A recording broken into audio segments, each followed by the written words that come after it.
The Republican presidential primary in South Carolina is this Saturday. The newest issue hanging over the race is Friday's judgment in a New York City courtroom where former President Donald Trump was ordered to pay more than $350 million. Caitlin Huey-Burns is covering the campaign.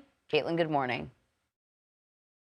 Good morning. So far in this campaign, Donald Trump's legal woes haven't dented his support. His rivals had been cautious about piling on. Well, this weekend, he unleashed on the court system while his sole remaining Republican opponent, Nikki Haley, sharpened her attacks.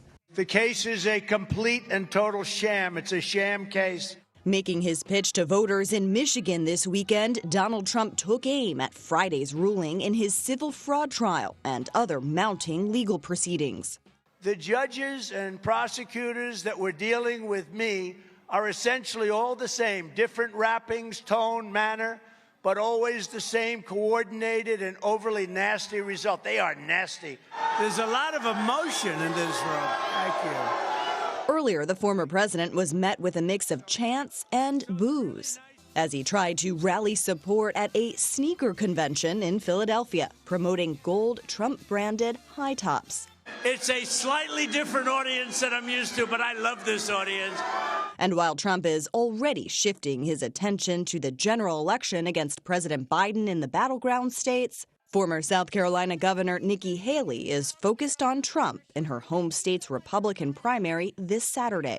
Everything he touches, we lose. As polls showed Trump with a commanding lead, Haley is now pointing to his legal cases as a liability. Now, he said himself he's going to spend more time in a courtroom than on the campaign trail.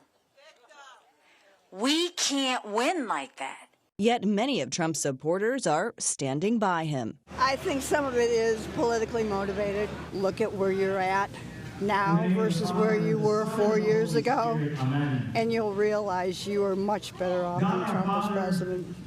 And yesterday, Haley wouldn't say if she would support Trump if he becomes the Republican nominee, but she did repeat that she would pardon him if she becomes president and he is convicted of a federal crime. Both candidates will be campaigning in South Carolina this week ahead of this weekend's primary.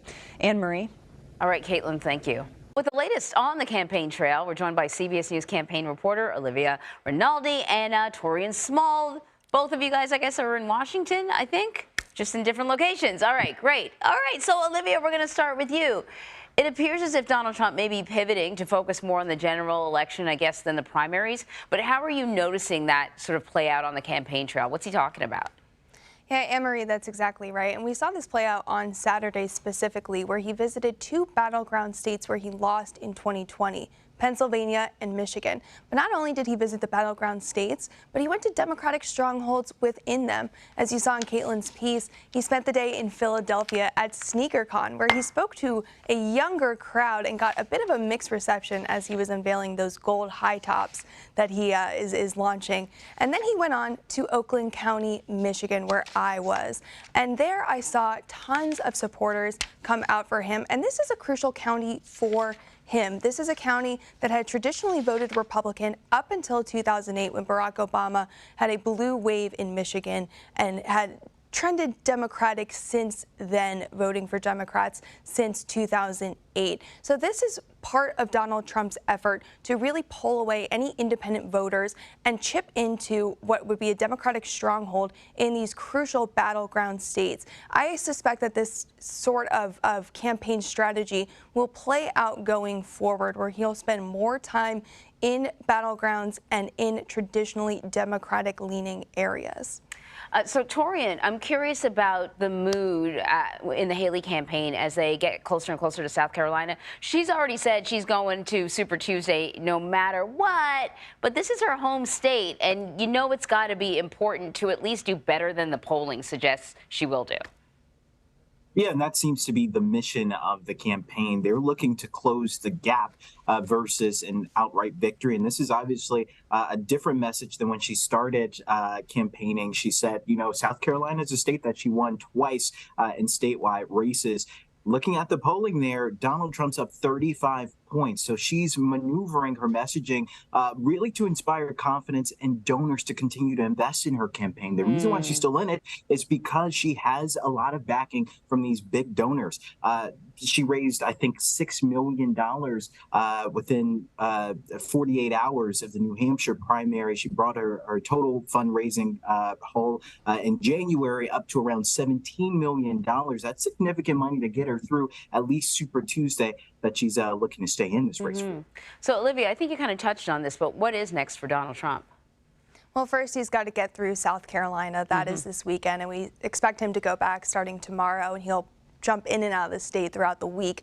But then Michigan is next, and he feels quite comfortable in both of those states. Campaign officials that I spoke to told me that they feel confident. You know, even though Nikki Haley is staying in the race, they feel quite good, but they're looking forward to Super Tuesday and already pivoting towards the general election. And Taurean, I know that you've been spending time in South Carolina, really speaking to voters. I'm sort of curious about what they're telling you, things that, to sort of keep in mind once the GOP primary approaches.